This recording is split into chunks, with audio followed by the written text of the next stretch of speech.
நீங்க பாருங்க, இந்த ஞான சித்தர்கள்னு ஒரு வகை நான் சொல்றேன் இல்லையா? பெண்களை மறுப்பார்கள், துறப்பார்கள் அப்படின்ட்டு.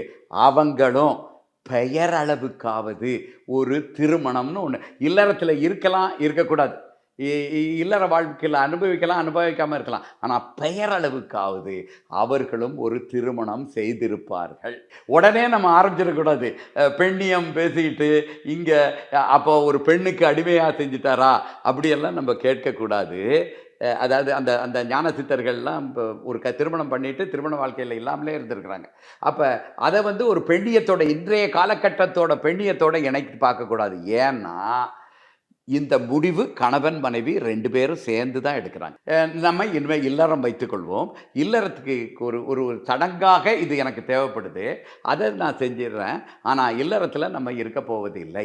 அப்படிங்கிறத 2 பேரும் முடிவு கட்டி, 2 பேரும் சேர்ந்து எடுக்குறாங்க. இதுல 3வது ஆளு அது தவறுன்னா யாரு தவறுன்னு சொல்லணும்?